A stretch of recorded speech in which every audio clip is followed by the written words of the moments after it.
When a jet breaks the sound barrier, we're told it makes a sonic boom. One loud bang, one violent moment. But that's not actually true. Physics says a sonic boom is made of two separate shock waves, not one. Your ears just can't tell them apart. This is the story of why your brain hears a single sound even though the sky produces two. When an aircraft flies faster than sound, it outruns its own pressure waves. Those waves pile up and form a cone of compressed air trailing behind the plane. This is called a Mach cone, and that cone isn't smooth or uniform. It carries the shape of the aircraft itself. At the front of the plane, a strong compression shock forms at the nose. At the back, a second shock forms at the tail, where pressure suddenly drops and air rushes back in. These are two physically distinct pressure events. One sudden compression at the front, a slow easing as the aircraft body passes, and a second sudden change at the tail as pressure snaps back toward normal. On a pressure graph, they form a classic N wave, a sharp rise, a gradual slope, and a sharp recovery. To instruments, there's no ambiguity. The shocks arrive separately. They're measurable, they're real. So why don't you hear two bangs? Because the shocks arrive too close together in time. For a typical supersonic jet, the delay between the nose shock and the tail shock is only about 50 to 100 milliseconds. That's faster than your auditory system can reliably separate as two events. So your brain does what it always does under time pressure. It merges them. Instead of hearing bang bang, you perceive a single heavier boom. This isn't a flaw, it's how human hearing works. Our ears evolved to pick up speech, footsteps, and danger, not millisecond scale pressure spikes moving at Mach speed. Real-world environments make this effect even stronger.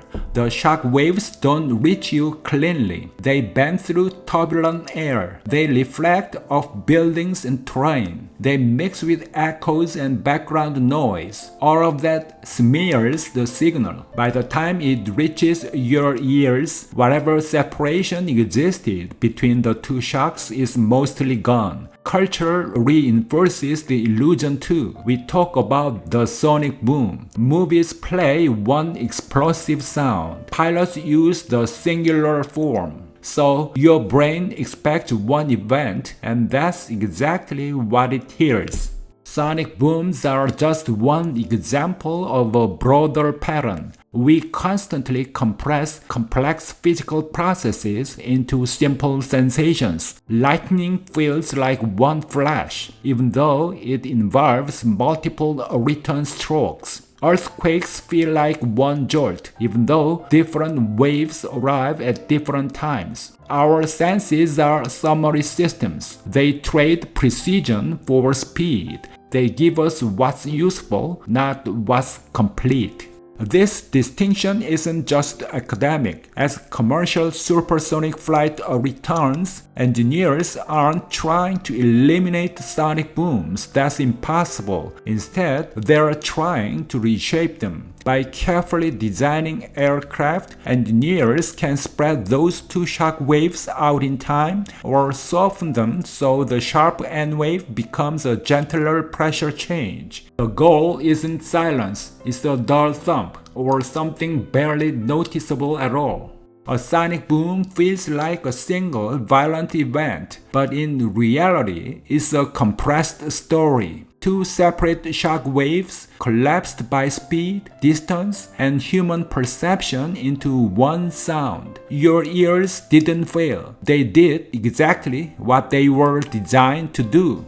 So, the next time a sonic boom rattles the windows, remember, you are not hearing the full physics. You are hearing a simplified version, a shortcut taken by the human brain, while the sky tells a more complicated story. Thanks for watching. If you found this video helpful, give it a thumbs up and don't forget to subscribe to the channel.